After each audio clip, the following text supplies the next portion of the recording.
ఆయన వాటా కూడా ఇందులో ఉండొచ్చు లోటస్ పాండ్ లో. ఇంకా వాటాల పంపిణీ ఏం కాలే కనుక ఆయన ఇంటికి ఆయన పోతాడు. పోయిన తర్వాత చెల్లె తల్లి ఎట్లా ఆదరిస్తారు?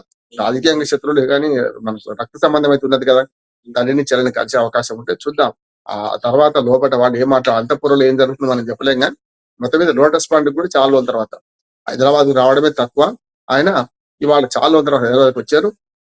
అటు బెంగళూరు తాడేపల్లి ప్యాలెస్ మధ్యన తిరిగారు ఇప్పటిదాకా. ముఖ్యమంత్రి పదవి పోయిన తర్వాత ఎక్కువ అయితే ఆంధ్రప్రదేశ్కి వచ్చిపోతున్నారు. లోటస్ పాండ్ కాకుండా హైదరాబాద్ కాకుండా బెంగళూరు నుంచి వచ్చిపోతున్నారు. చూద్దాం ఏం జరుగుతుందో.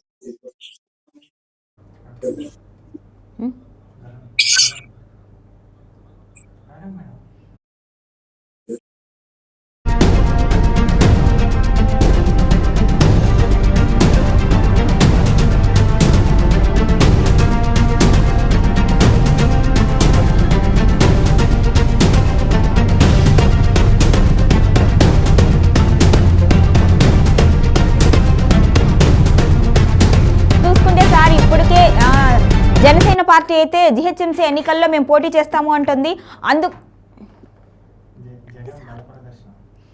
సో ఇప్పుడు వైసీపీ కూడా అలాంటిది ఏదైనా చేసే అవకాశం ఉంది, అందుకోసమే ఈ బల ప్రదర్శన దిశగానే ఇంతమంది శ్రేణులు గుమికూడారు అనుకోవచ్చా సార్?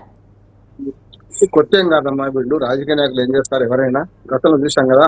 రాజశేఖర రెడ్డి మన పీరియడ్ నుంచి ఇప్పటిదాకా చూస్తే మొన్నటికి రేవంత్ రెడ్డి ఏదైతే ప్రతిపక్షంగా నాయకుడిగా ఉన్నప్పుడు అప్పుడు తెలుగుదేశంలో ఉన్నారు. ఓటుకు నోటు కేసులో బెయిల్ తీసుకొని వచ్చేటప్పుడు కోర్టు నుంచి కూడా మన బెయిల్ తీసుకున్న తర్వాత విమానాశ్రయం నుంచి ఇక్కడ దాకా కూడా ఊరేగింపు చేసిన సందర్భం చేశాం. బెయిల్ వచ్చిన తర్వాత జైలు నుంచి ఊరేగింపు చేసిన సందర్భం చేశాం. అప్పుడు కేసులు అయినాయి కూడా ఆయన మీద, రేవంత్ రెడ్డి దాని మీద. యాక్చువల్ గా ఊరేగింపుకి అయితే జగన్మోహన్ రెడ్డి కూడా అనుమతి లేదు.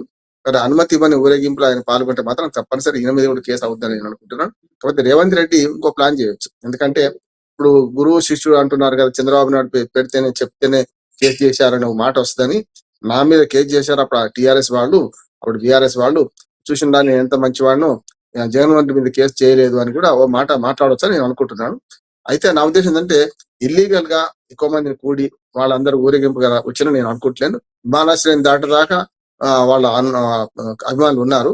విమానాశ్రయం దాటిన తర్వాత డైరెక్ట్ వచ్చినట్టు లెక్క చూసాం మనం. 11:30 దాకా విమానాశ్రయంలో ఉన్నారు. 11:40 కల్లా కోర్టుకు చేరారు కనుక 6 గంటల ప్రయాణం ఎట్లా ఉంది కదా. అంటే ఆయన ప్రోటోకాల్ ప్రకారం ఆయనకున్న భద్రత ఆయనకు ఉంటది, దాని ప్రకారం వచ్చారు కనుక అభిమానులు కోర్టు బయట ఆపారు కనుక పబ్లిక్ న్యూసెన్స్ అయితే కానట్టు లెక్క.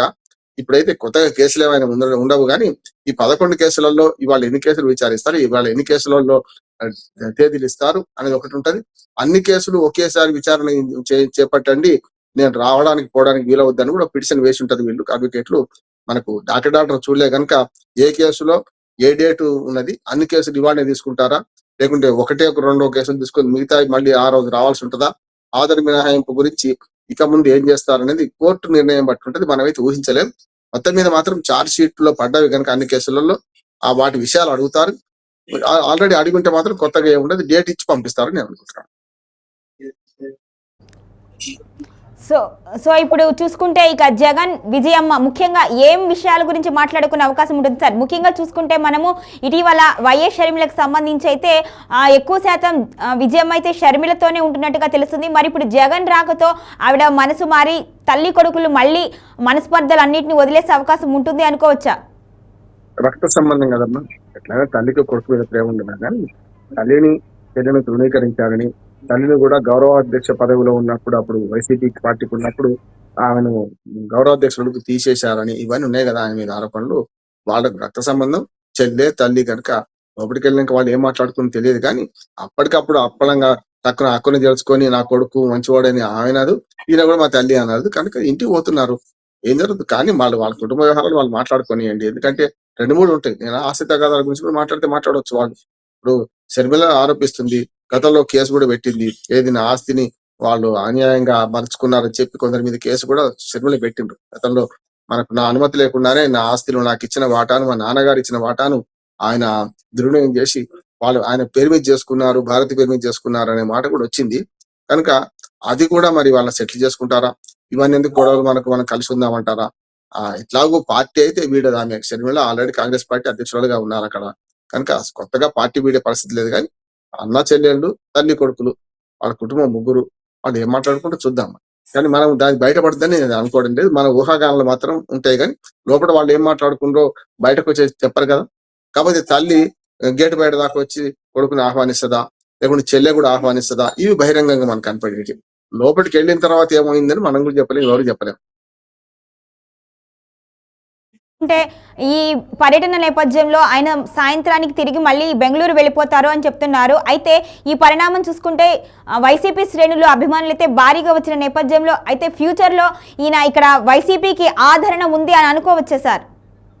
అంటే మన ఉద్దేశం నుంచి వైఎస్ జగన్మోహన్ రెడ్డి చాలా వయసు లేను, ఎప్పుడు కూడా ఆనాడే అన్నారు, రెండు కళ్ళ సిద్ధాంతం చెప్పలే. మంచి వచ్చారు, సమైక్యవాది వాదం వినిపించారు, సమైక్యవాదం పూర్తిగా కాలేదు, సాకారం కాలేదు, 2 రాష్ట్రాలు విడిపోయినాయి. అప్పటి నుంచి ఏమన్నాడు, మొదటి 2014లో ఉమ్మడి రాష్ట్రంలో వేరు వేరు రాష్ట్రాలకు ఎన్నికలు అయినప్పుడు మాత్రమే 2 ఎమ్మెల్యేలు గెలిచారు ఆయనకు, అంతే కదా. అంతకుముందు అది కూడా ఖమ్మం జిల్లాలో 2 ఎమ్మెల్యేలు గెలిచారు. ఆ తర్వాత ఆ ఎమ్మెల్యేలు కూడా టిఆర్ఎస్ లో చేరారు. ఆ తెలంగాణ రాజకీయాల గురించి ఆనాటి నుంచి ఈనాడు దాకా దూరంగా ఉన్నాడు కానీ ఎప్పుడు కూడా ప్రభావితం చేయలేదు, ఎప్పుడు పట్టించుకోలేదు కూడా. కాకపోతే 2 రాష్ట్రాల క్షేమం కోరి కేసీఆర్ తో కలిశారు, ప్రగతి భవన్ కి వెళ్ళారు, మాట్లాడుకున్నారు. దాన్ని పెద్ద రాజధాని చేసిన టీడీపీ లాంటి పార్టీ దుర్మార్గంగా చేశారు. అటు ఇటు కాంగ్రెస్ పార్టీ కూడా. అంటే వాళ్ళిద్దరు కలిశారు, చికెన్ తిన్నారా, మటన్ తిన్నారా, ఉలవచారా, ఇవన్నీ దుర్మార్గమైన విషయాలు చేశారు. తప్పది 2 రాష్ట్రాల ముఖ్యమంత్రులు కలుసుకోవడం అప్పుడైనా ఇప్పుడైనా అవసరం అంటున్నాను నేను. ఆనాడు నిజంగా ఆ కేసీఆర్ నుండి జగన్మోహన్ రెడ్డి గారు ఇది మనకు కృష్ణానది జలాల పంపకం మీద ఏదైతే అనుకున్నారో, ముఖ్యంగా మా గోదావరి జలాలను కృష్ణా జలాల్లో తీసుకుపోయే క్రమంలో ఎక్కడి నుంచి చేస్తే బాగుంటది, ఆ తెలంగాణ భూభాగం నుంచి ఆంధ్ర భూభాగం నుంచి నిర్ణయం మీరే తీసుకోండి, మేము అనుమతిస్తాం, బేసిన్లు లేవు, బేషజాలు లేవని కేసీఆర్ గారు చాలా బోడాబాలగా మాట్లాడింది. దాన్ని పెద్ద రాజనాథం చేశారు. ఇవాటికి కూడా ఏమంటున్నానంటే ఉభయ తెలుగు రాష్ట్రాల ప్రజలు బాగుండాలంటే కేసీఆర్ గారు అన్నమాట కరెక్ట్ అంటున్నాను. బేసిన్లు లేవు, బేషజాలు లేవు, పంపిద్దామని. కాకపోతే కుట్రలు చేసి బనకచెర్ల, మన పోలవరం బనకచెర్ల అని, పోలవరం ఇప్పుడు సోమశీల అంటున్నారు. అంటే పేరు మార్చగానే అయిపోద్దా? కాదు కదా.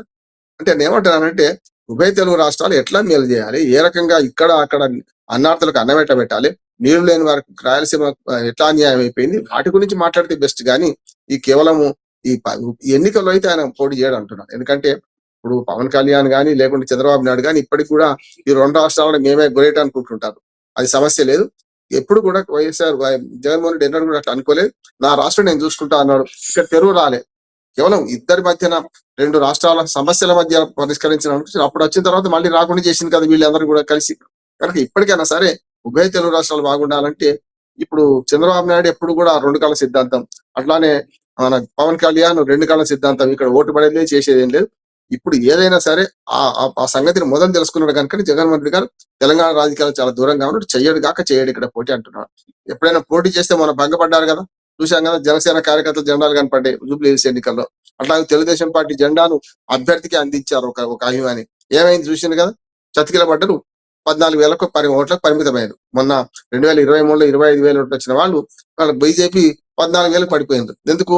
ఇట్లాంటి జిమ్మికులు చేస్తే బీజేపీ కూడా నష్టమైతే. టీడీపీ, బీజేపీ, మన కూటమి జనసేన కూటమి ఆంధ్రప్రదేశ్ లో వెలగబెట్టండి, కానీ తెలంగాణలో వస్తే భంగపడతారు మరొకసారి అంటున్నాను. Okay sir, thank you so much.